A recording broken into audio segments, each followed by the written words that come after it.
Okay, so today I'm reviewing my budget blueprint, and the seller has basically contacted me because she's saying her conversion rate is currently low. So in this session, we're going to talk about how to raise your conversion rate, what you need to do when you have a problem like this, and how you can approach it so that you're not just banging your head against the wall all the time. So what I'm going to do is I'm going to have a look at two of her listings, and we're going to talk about how to optimize those listings.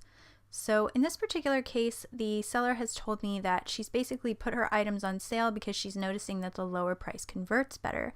And one of the things that you need to know about pricing your items slightly higher than the norm, which I do encourage people to do because you want to express that your items are quality, you did spend time on them, they are important to you.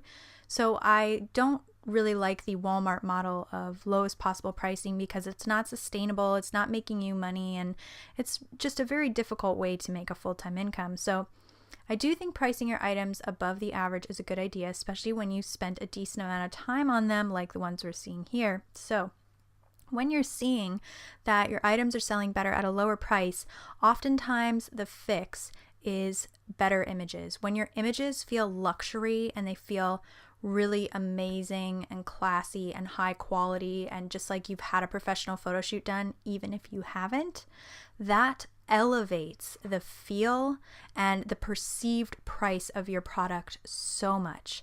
So that's a good thing, a good place to start, a good place to look around. Make sure your mock-ups don't look super digital. Make sure it's really obvious what your item is just from looking at it, and make sure you have lots of inside images too so people can kind of almost reach out and touch your item. Let them interact with it through your images. The items that convert best often have 3 to 5 images. So keep that in mind.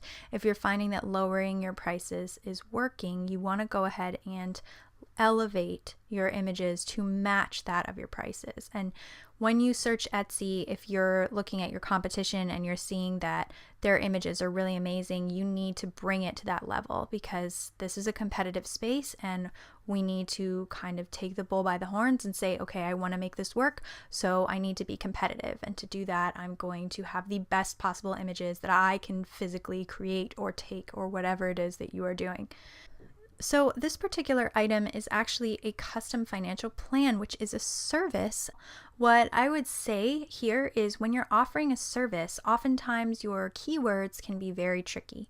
But what you need to know is that the first 55 characters in your title, that's usually about this many, are so vital to how people find and perceive your item. They're so vital to how Etsy finds your item.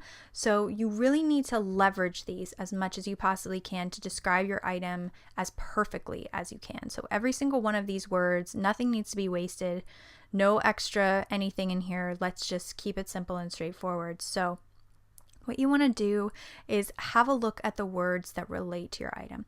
What I did was I hopped into Marmalade, and I took a look at the word finance, and I also took a look at the word budget, and I wanted to see what was going on with these words.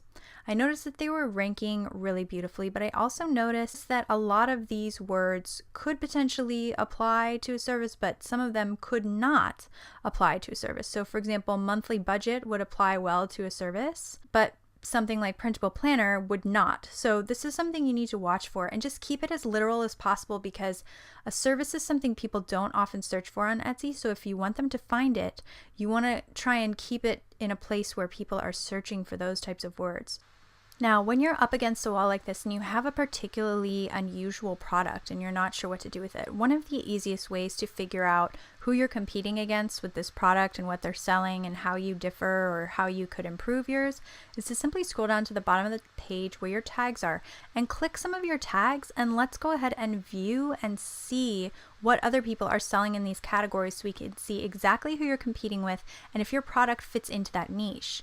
Because if it doesn't fit into that niche, oftentimes people won't understand why it's there and they will not view it. But let's take a look.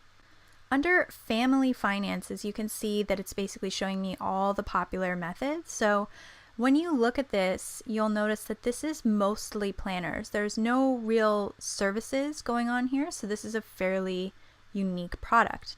If you also have a look at the word financial plan, you can see once again that this is mostly planners. Now, this is something that you may want to consider if you're selling a service. First of all, is Etsy the right place to sell that service? Is it going to get purchased? Is it going to get viewed? Now, if you do want to sell an item like this and you're finding that it's not particularly popular on Etsy or you're struggling to sell it, what I would suggest that you do is you can always use your downloads to push people elsewhere on your website and put them back into your funnel in another way. Encourage people who download financial products to go ahead and view your financial service. Maybe even give them a coupon for 10% off their first session to encourage them to visit your services. This means anyone who downloads your financial or planner items will be driven to look at this service. They are given an opportunity to find you elsewhere online, and they already know and trust you because they've downloaded something from you that they probably really like. This is another way of selling a service, especially when you're not sure where it might fit in your existing Etsy shop. You can always use your downloads to push people elsewhere on your website and put them back into your funnel in another way. Let's have a look at this next listing. This listing is essentially a finance sheet. So what I'm going to do for this particular listing is I'm just going to go ahead and have a look at its competition on Marmalade, and I'm going to show you how to find your competition and figure out what they're doing that you're not doing so that you can improve. I've simply searched for the word budget on Marmalade, and I'm looking at matching items down here. Now, what I'm looking for is the favorite to view percentage, and I'm also looking for high views. So here we've got someone with a very high number of views, and they also have a pretty decent favorite to view percentage. So let's go ahead and have a look at this person. So this is something you want to do. You want to go ahead and compare yourself to other sellers that are doing a really good job in your niche. Take a look at the words that they're using. Take a look at their pricing. Look at their descriptions. See how many photos they have and how they display their items. And don't forget to scroll down and check their tags and see what's going on here. You might want to notice that this person has had 16,000 views since this particular item has been listed. So this is something that you want to keep in mind if you're looking at this. The people who are searching for this are using these terms. This person is getting people who are searching for all sorts of very general things. Don't forget to compare to other sellers because it's important to kind of have a wide range and to be able to understand what's going on in your niche as a whole. So I believe this person, even though they only have a few views, actually has a very high favorite percentage. So let's take a look and see what they're doing. You can see here exactly what's going on, the titles and tags they're using, and all that other good stuff. Now keep in mind, you don't ever want to copy people because you will be directly competing with them. And these are people that are ranking really high, so you're never going to be able to compete. It is not a good idea to copy and paste tags, titles, or descriptions. First of all, it's not legal and Etsy will take your shop down for doing it. And second of all, it is also something that is only going to screw you over. It's not going to hurt the other person, it's going to hurt you because you're going to be competing with the top seller and there's no reason to do that. We're simply looking at this so that we can get an idea for the terms that they're using that we're not using, and we can also get an idea for what sorts of products customers are really interested in viewing because this tells us what kind of products would be ideal for us to modify and create in our own shop. Doing this level of research is going to make a huge difference for conversion rate because conversion rate is essentially a few things. It is related to the photos you're using. If your photos are beautiful, people will click on your items. And it's also related to the number of photos you have. It is important to make sure that you display your item in its full glory. It's also related to how complex your product is. So if you have a lot of options here, that can be really confusing to buyers and often turns them off. It's related to price. So you want to make sure that you're priced reasonably. But as I said, I like to price slightly above average. And it's also very, very closely related to the terms you use, because if no one can find you because they don't know what you're selling because you've used the wrong terms, then no one can buy from you.